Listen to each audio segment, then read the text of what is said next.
जीवन में ध्यान रखना, ये कथा हमें जीना सिखाती है। हमारे पितरों की मोक्षार्थी करती है ये कथा।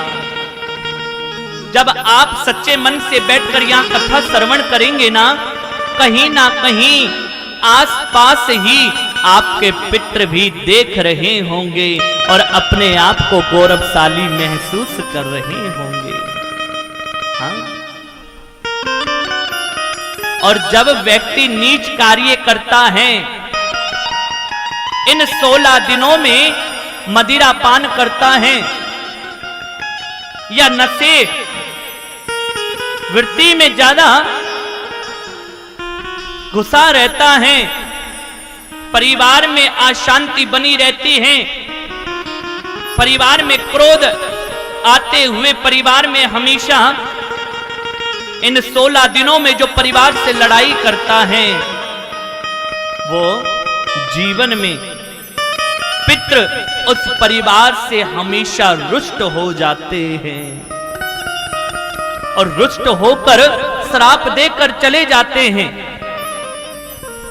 ये 16 दिनों में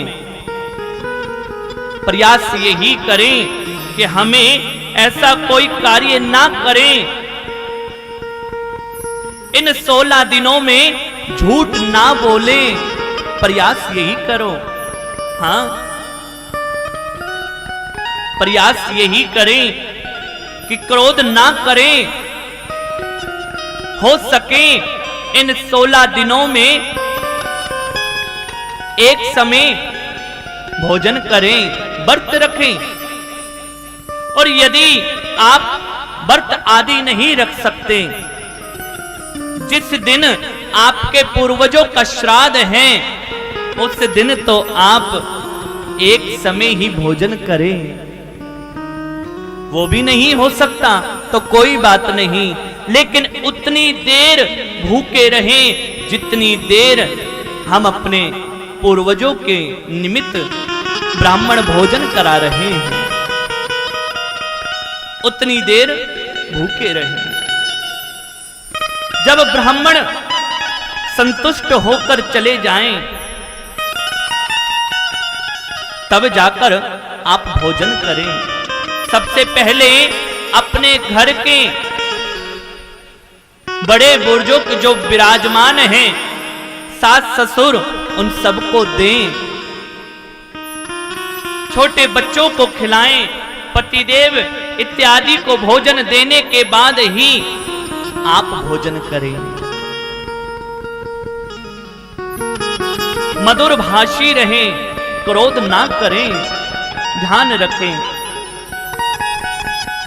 यहां तक कि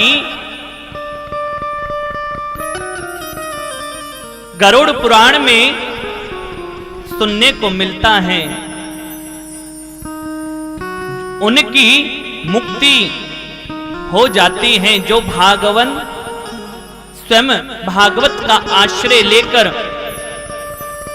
जो कथा सुनता है और कथा सुनते सुनते उस भक्त का परलोक भी सुधर जाता है और ये लोक भी सुधर जाता है।